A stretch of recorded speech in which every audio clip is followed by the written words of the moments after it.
Hello and welcome back to Bookmark Chronicles. Today I am here to review the Arc of a Scythe trilogy by Neil Shusterman. I do only have the first book so far. I will collect the other two at some point. I buddy read the series with Robin and Dasha. Robin and I read the first two books together, and then Dasha joined us for the third one. And I have to say that overall I did really enjoy this series. I rated both Scythe and Thunderhead really highly. Scythe was on my best of 2021. Thunderhead will be on my best of 2022.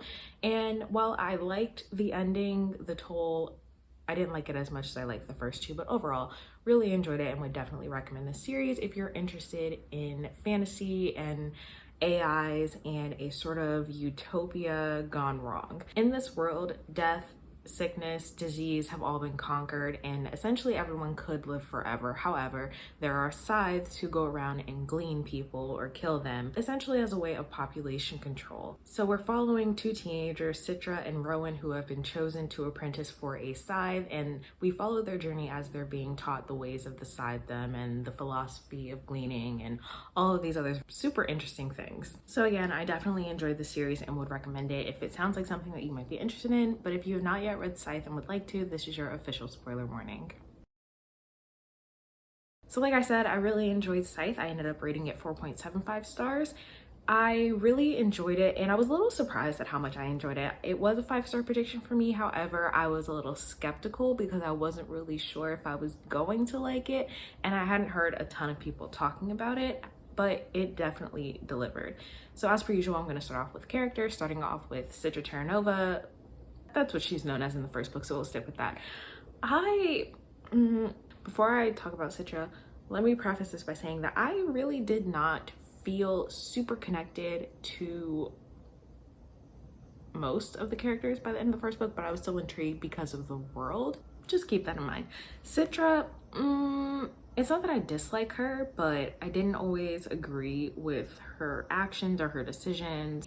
I do think that in her journey to become a scythe, she, was trying to hold on to her morality and all of that, and I appreciate that, but overall she was kind of meh. For Rowan, I felt bad for him after Faraday was gone because he got stuck with Goddard, which I feel like that would be really fucking terrifying because he's clearly a fucking psycho. But same with Citra, I didn't really care too much at that point. Yeah, I just didn't really have a connection to the characters, even though I was really intrigued by everything that was going on around them. By the end of the first book, I think the person that I liked the most was Scythe Faraday. I don't know, he just seemed like the most relatable and normal and chill out of the entire cast, so really liked that. Absolutely fucking hated Goddard because I've realized that I don't like villains with a god complex, and so I just really didn't give a shit about him, And then Scythe Curie comes in at the end, and she was okay. I didn't really care for her too much in the first book, but we got to see a lot more of her later on,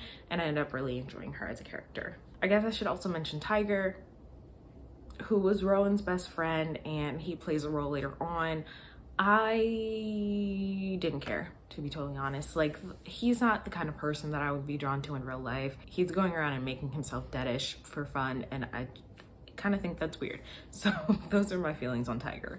So for the plot, really liked the way that some of these things went about. When it was announced that Scythe Faraday had self-gleaned, at first I believed it, but then I was like, no, this doesn't feel right. And it clicked that Faraday was still alive. When Citra was deadish and the Thunderhead talked to her and gave her a name, it was the same name that Marie had used, and I was like, oh, that's definitely Scythe Faraday. I think he's still alive. So that was a little predictable, but I liked it. It was a cool plot twist. And I understand why he did it. He thought that he was helping them when really he kind of just made the situation a little bit worse, but it was an interesting turn of events and I enjoyed reading it. If you don't already know, I am a huge sucker for a good plot twist, and I think that Rowan just gleaning everybody at the end, I loved it. That probably sounds terrible, but it was such a good plot twist and I didn't see it coming. And I was shocked. And so Robin and I were like going back and forth, like, oh my God, I can't believe this just happened. What the fuck is going on? It was a wild ride and I really appreciated it. And I was like kind of stuck between like, Neil Shusterman is a genius, but also is he okay? Because he's got this guy out here killing and burning people, but I kind of like it. So am I okay? Who knows? Anyway, that was the ending of Scythe. I really, really liked it, and I was so shocked at how much I enjoyed it. One thing that I didn't like though was that there were hints at a romance between Citra and Rowan. Y'all know how I feel about romance in general, but specifically romance subplots in fantasy, just I don't care 9 times out of 10, and I definitely didn't care about this one. I felt like it was completely unnecessary, and I understand that they kind of are bonded to each other, and it's honestly sort of a little bit of a trauma bond, which I don't love, but also it wasn't necessary. I don't care. I don't think that it added anything to the story. I think that the story would have been totally fine without it. I appreciated the fact that I was never bored, and even when something crazy wasn't happening, I was still intrigued and pulled into the story and wondering what was happening next. As for book 2, if you're going into book 2, definitely encourage you to continue the series if you've only read the first book so far. I also really enjoyed Thunderhead. I gave that another high rating, and it's a wild ride, like even more of a wild ride than the first book, if you can even imagine that that's possible. So if you have not yet read book 2, Thunderhead, this is your official spoiler warning. I still can't get over how crazy that ending was, but before we do that, we have a new character, Grayson. I did like Grayson. I kind of liked him. You know, his parents just like didn't really care about him, and so he was sort of raised by the Thunderhead, and he wants to be a Nimbus agent, and he's like so excited about all these things that he has in his future, and then the Thunderhead marks him as unsavory, and essentially it's for like an undercover mission, which is pretty cool. So I actually did enjoy Grayson's storyline. I also like that he tried to help Scythe Anastasia, aka Citra, and Scythe Marie Curie. In this one, at least, I really like Grayson a lot. So in book 2, we get Rowan doing his side Lucifer shit, killing bad sides and whatnot. And I liked that he actually would like confront them one time and be like, I'm gonna give you a second chance, and if you don't get your shit together, you're done. I kind of appreciated that. I also like that Anastasia as a side gives people 1 month to get all of their affairs in order before she gleans them, and allows them to choose how they are gleaned. I thought that was pretty cool too. And again, I think that feeds back into, you know, them trying to keep their morality and ethics and all of that when they are sides. To be totally honest, aside from, because I read this a while ago, I meant to film this so much sooner than I actually am, but it's like almost the end of March and here we are. I don't really remember much about the middle of Thunderhead aside from people looking for Rowan to arrest him, Tiger going to Texas because he thinks he's got another party gig, and then he thinks he's going to be trained to be a Scythe, and what that actually turns out to be, and Grayson saving Anastasia and Marie's life and being unsavory and trying to figure out how he can help the Thunderhead and all of that. All of that was really interesting. I'm not saying it's not, it's just the ending really fucking blew me away, because holy shit, I was not expecting any of this. Somehow, Scythe Rand, who I never fucking liked, I just don't care for her at all. And then like the weird little like connection, I suppose, that she has with Tiger, it's weird. He thinks that she's training him to be a Scythe, and really she was training him so that she could revive Goddard, which I really didn't see that shit coming. Like, how the this is what I mean about like Neil Schusterman being like an evil genius, and is he okay? Because who the fuck, I did not expect her to bring Goddard back from the dead and use Tiger's body to do it. That was a lot, but in the best and worst possible way. So then to come back at Conclave, was it Conclave? Whatever.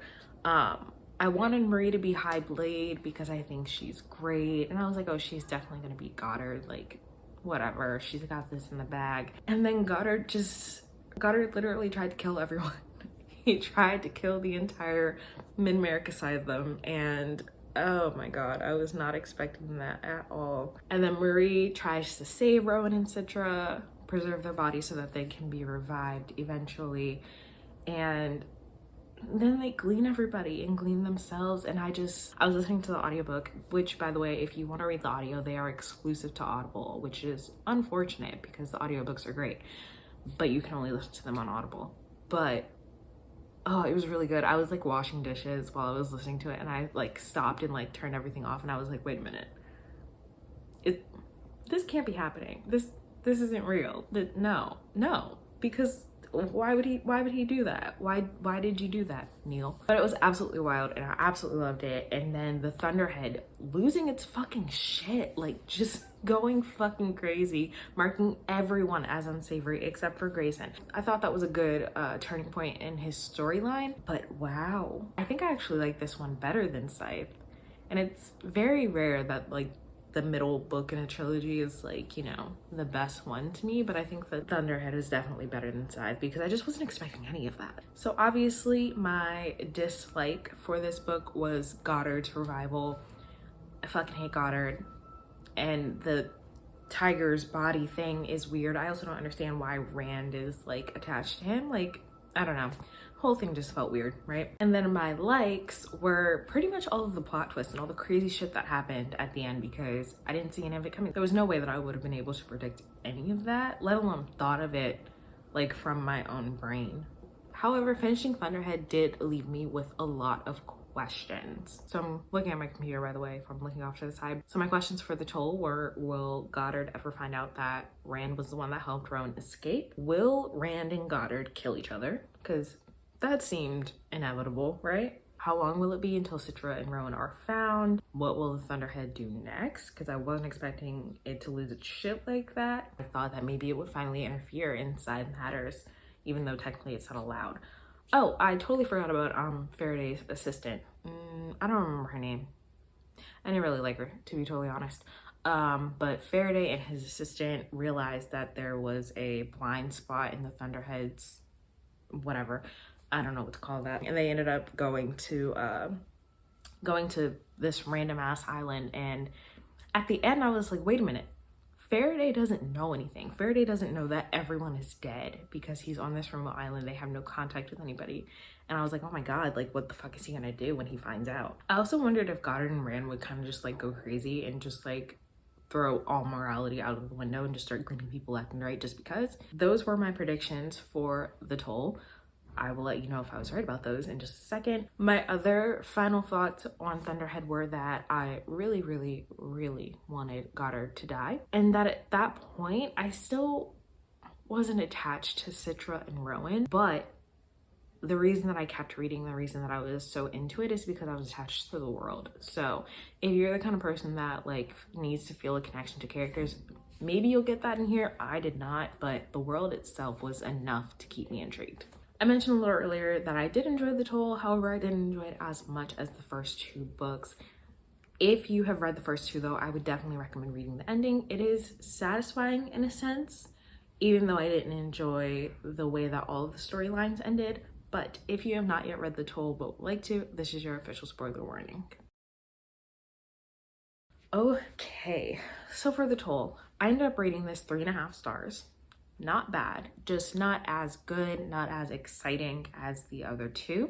The beginning of this one felt really slow to me, but again, that could be because the endings of both Scythe and Thunderhead were so crazy that we were kind of in this down period and like waiting for things to happen. And I didn't like that waiting time. I felt kind of bored. I started off with the ebook because it was available on Scribd, but I ended up switching to the audiobook because I just needed the extra push to get me through it because it was taking too long. I feel like Neil Shusterman really came out the gate swinging with book 1, and then like book 3 was kind of just like, I don't know, it just didn't keep up that excitement and that hype for me. So I still enjoyed it, but not as much. We were also following a lot of different people, and typically I really enjoy having a lot of perspectives, but because I wasn't connected to any of them, I kind of didn't care. Plus all of the bouncing around kind of helped with the dragging out of the story that I already felt was slow. So those are my thoughts. I still liked it, but this one just is my least favorite of the 3. So when we get into the story, naturally, Goddard is blaming Rowan for everything, even though he is behind all of the evil that is happening. Before I keep going there, we do get a new character, Jerry. I like them, pretty cool. I didn't really care for any of the Tonus stuff, but we'll get to that in a minute. So back to Goddard. Yeah, he's, of course, framing everything to make him seem like a hero because that's what the fuck he does. I'm just gonna go ahead and say I was really fucking happy when Rand finally killed him. Like, Jesus Christ. Thank goodness. I found it really weird that she was still hung up on Tiger and that she essentially put him back in his body. Like that whole thing was just weird to me. I didn't feel a connection between the two of them. I didn't care either, so there's that. I liked Grayson in the first book, but in this one, I don't know, I just didn't really care. Maybe because it was being surrounded by Tonus, like I just didn't care about all of that stuff. I didn't really care about him being the toll. Not that I didn't care about him being the toll, it wasn't as interesting as I expected, I guess. I did like Jerry though.